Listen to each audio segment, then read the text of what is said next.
correct. Yeah, amazing how your brain turns up, doesn't it? Into the pits for the number 3. This was the leading Corvette. Antonio Garcia in for service with Corvette Racing in the mid-engined C8R. Shea Adam. He certainly should be staying behind the wheel. He started off this race with the triple stint. Jordan Taylor got in for a double. Nick Katzberg did a double. And that was Antonio Garcia's first stint behind the wheel. So fuel, tires, and perhaps a new drinks bottle for the King of Spain. Every time you say that, it's a shame Jeremy's not on. Seconds behind. The thing is that there's 4 Cadillacs in the race, and and if you watch other forms of racing, you'll think, oh, there's 4 Cadillacs in the team. They're all in a team together. So they all no. These are 4 separate teams running a Cadillac car. Therefore, there'll be 4 different setups. Yes, things will be similar. They've probably got slightly different aero setups. I'm sure they've got slightly different damper setups. They've slightly different anti-roll bar setups. It'll be small amounts, but those small amounts will change how the car behaves. As you said, as fuel goes off, as the tyres go. That's how I'll tell the story. It's Phil Tufnell's t-shirts. No, you give your chance to the game. Ashley Giles' mugs, absolutely. Yeah, it'll go. Derek Underwood's jockstrap. There we go. Not sure they ever did personalised items of undergarments. We've got Ferraris in the pit lane. Shea Adam, bring us back to some form of sanity. Alrighty, if you insist. We've got fuel and tires for the number 21 Ferrari. That's of course, and Daniel Serra bringing the car in from the lead of the GTD race. It's just some names to give you a bit of a wetted apple. Gets by the number 60 of AJ Allmendinger and goes back up into 4th position. Has 20.5 seconds to make up Alexander Rossi. It's his next target. However, pit stops will intervene, of course, in a relatively short order. About 2/3, 3/4 of the way through their stints, the top drivers. In fact, Felipe Nasser is the one who's been out there the longest on this fuel run. Did 18 laps last time around the cars. I think again it'll come down to the specification of the car as well, to what can be done and what we think that is. Let's have a quick look at the standings. We've got some pit stops going on. In fact, we've had both the leaders in. Shea Adam, tell us what's going on. Top 3, in fact, in at the sharp end of the field. We've got Renger van de Zande in. This should be fuel and tires only for Renger. Also into the pit lane, AJ Allmendinger, and he will be staying in the pit lane. I guess he's got to go back into the booth or to the motorhome with the cat and the dog. But that is Dane Cameron getting back in, I would imagine. He has not been in the car since the first quadruple stint that he did to start the race. We've got Tristan Vautier out in the number 5 Mustang sampling Cadillac. Oliver Jarvis was in the 55 Mazda as well. So very, very busy down here on the pit lane, but everything clean. And the fuel nozzle comes out on the MSR Acura, the last car that I was waiting on. So now we're clear again.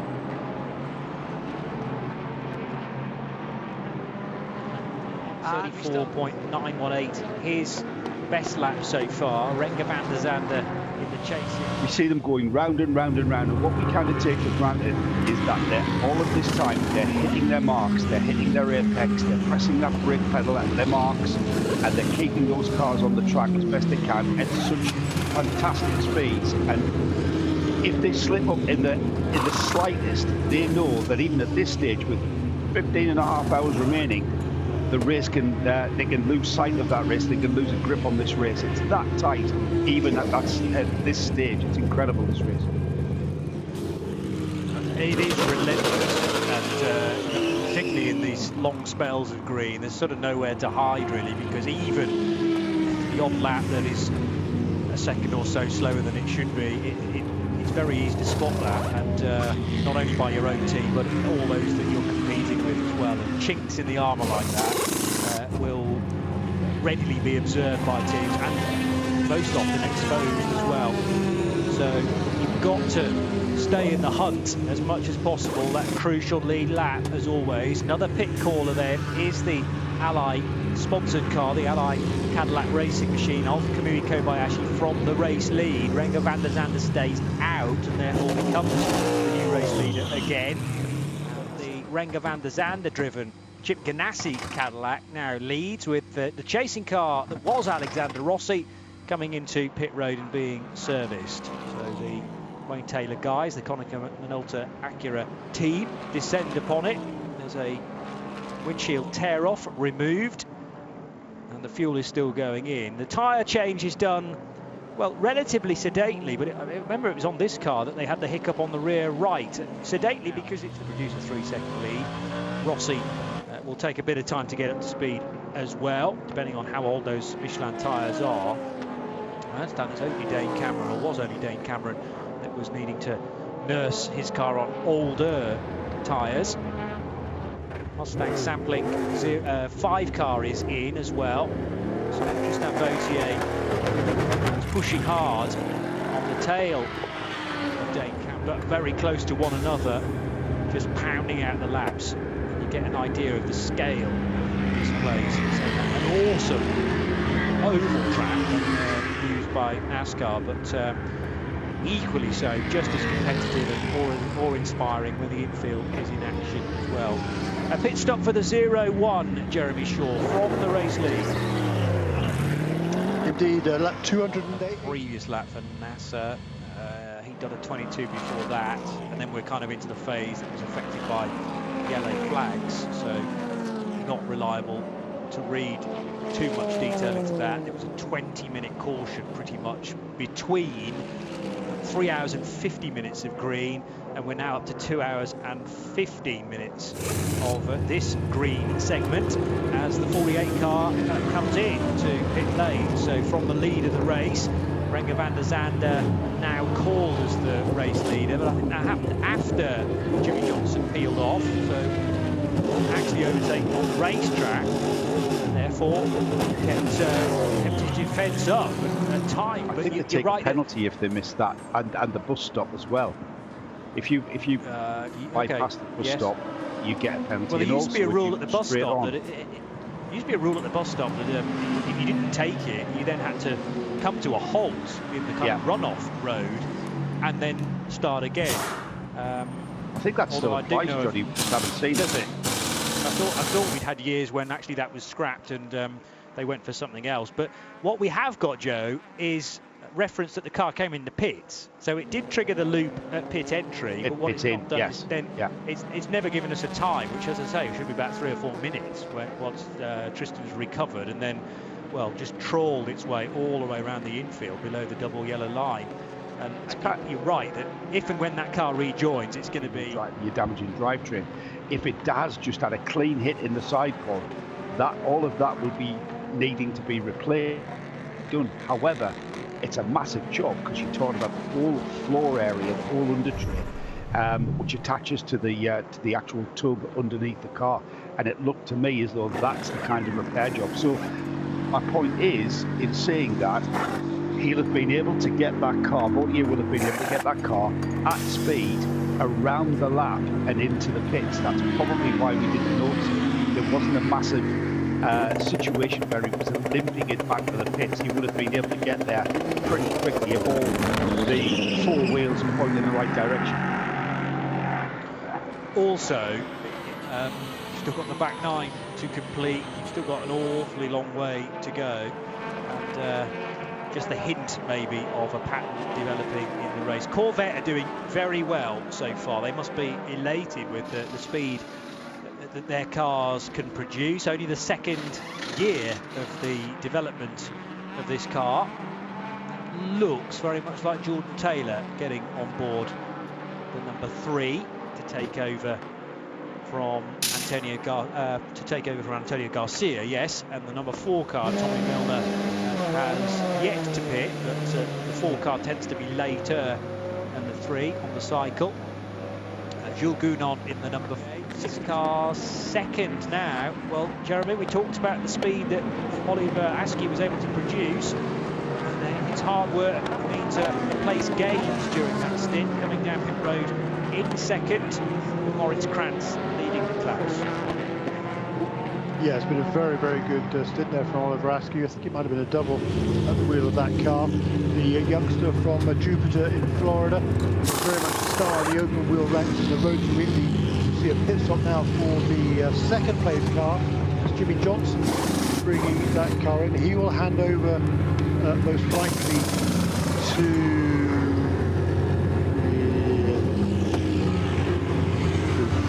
Simon Pagenaud, I would imagine, will be climbing aboard number 48 car. Really good effort there by Jimmy Johnson. He led through a goodly portion, was hanging right there in second position. But the man on the charge, was definitely closing in on Jimmy Johnson as Johnson leaves. Porsche heading into the pits just as the Ally Cadillac car of Simon Pagenaud zips by into the tri-oval, and the Dane Cameron-driven Meyershank Racing Acura is into pit road. It's only when the cars are stationary you get to really be mesmerised by the paint schemes that are utilised for this particular championship year. I hope these are not Daytona specials, as it were, and how these cars are going to look for the rest of the year, but certainly a lot of money has been spent on just the design of these machines. The car has had to come in. It's been in the pits for a little while now, so that suggests that actually Billy Johnson's gone behind the wall in his number 28 Mercedes. You're only allowed, I think, one tyre to be changed if you feel that that's punctured, either slowly or more rapidly, and you're allowed 5 seconds of the fuel nozzle to be attached if you're short on fuel, just to get you those extra few miles to the window where the pit lane is open. But that 28 car is still in the pit, so there's a concern there, as 5 of the 6 DPIs that the sharp end of this race come in. The one that didn't was Harry Tincknell, the Mazda 5, but otherwise K-Mag did 0-1, and Pla and Albuquerque and Pagenaud and Conway all down pit road, Jeremy Shaw. Yeah, and the reason for that is that the number 55 car was a lap down, has been for a long, long time, and by staying out now, they will move ahead of all these cars that are now pitted as they're all lined up behind the safety car. Then, before we go back to green, those cars are trapped in between the safety car and the class leader, i.e. in this case the overall leader, will be allowed to go past the safety car and run around to the back of the pack. And while he's running around to the back of the pack, then is the time for the 55 car to make his pit stop, get out again before the rest of the pack comes around, and hey presto, he's back on the lead lap and back in the race. The team had an opportunity to do that several hours ago, but there was a miscommunication between the pit wall and the driver, and he came in a lap too soon. So since then, they've remained that one lap down. This finally now will give them an opportunity to get back onto the lead lap and back in the mix again. We're obviously at the point in the race as well, Jeremy, that the team's feeling the need for a brake change, because that was being done on the 48 car, I believe, or was it the 60? No, by the class leader Nick Tandy. Right on his tail is his teammate Jordan Taylor, and Jules Gounon, John Edwards and Bruno Spengler will all trigger the pit entry loop, as does the MAN-driven AF Corsa, the Kerr-driven Pfaff Motorsport Porsche, the Corey Lewis Formula Racing Lamborghini Huracan, and everybody else pretty much in GT Daytona as well. But definitely firm question marks alongside the name of Aaron Thielitz in his 14 Lexus, Jeremy, and the 28 car that's just done a driver change.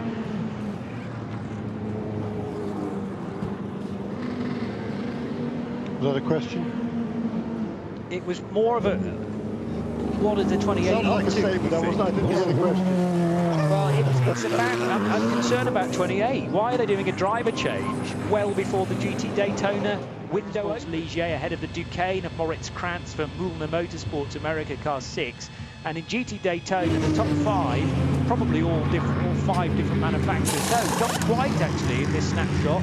57 is Maro Engel in a Mercedes for Windward Racing. It's another Mercedes for Sun Energy One in second, 75. Then Simon Manning, AF Corsa Ferrari, number 21. Lars Kern for Pfaff Motorsports is 4th in the number 9 Porsche. And in 5th place, it's the Aston Martin, a part of racing team. That's car number 23. Another hour completed on RS2 IMSA Radio. That's your latest Mazda racing update. In 60 minutes traffic, I mentioned him picking up a little bit of a toe on the Ferrari in Speedway Turn 1 as well. And will pit on this lap together with Philippe Albuquerque and with Kevin Magnussen. So they've all, the top three, Jeremy, have all come in, and we've had a good portion of green. I'm going to guess 22 laps of it.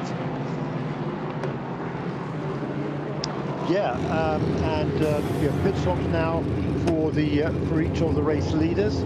This is on schedule, I think, for all of them. We saw number 48 car and number 60 come in a couple of laps ago. So they were the first to make their pit stops on this sequence. And now everybody else onto the pit lane as well. Looks like a fresh set of tyres there. Their times over their stint of 35 to 40 minutes, 2, 3 and 4 times. Now into the pit lane, the joy at the front of the field is broken up as we have a pit stop for the number 48 Cadillac. Nick David is watching this one. Yeah, I like Cadillac comes in after only a 20-lap run. It's an interesting variance in the long run. There's normally runs on the field, which appears to be 22. If you go a little bit towing around it, easing traffic on 21 in free air. Simon Pash don't just the 20. It's a nice new set of boots. They seem to do it every single stop. And away he goes in the IMSA Cadillac, which is a nice colour scheme. I like that one. That's the silver and purple now.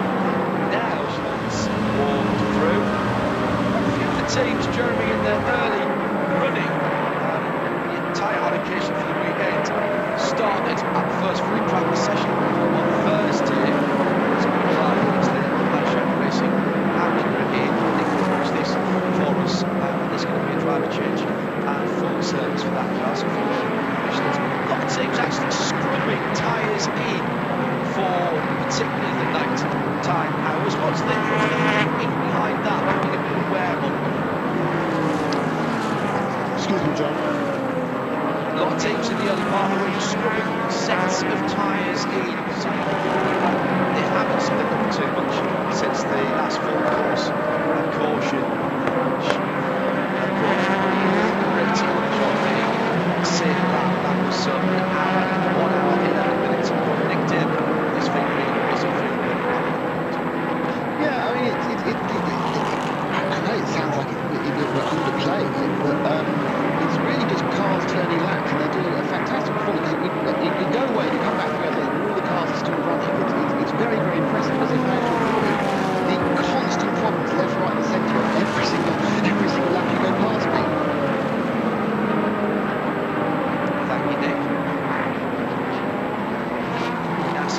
Jeremy also getting good fuel mileage as well as the Chettilar leader in LMP2 comes in. It's the blue green number 47. Just show the Giotto there. The door is open. Did he get out? Yes, I think he did. We're not the new driver into that car. Sometimes they're famous and just a hand in the new bottle. Looks like it's taking a long time. The key is, was it finished by the time the fuel came?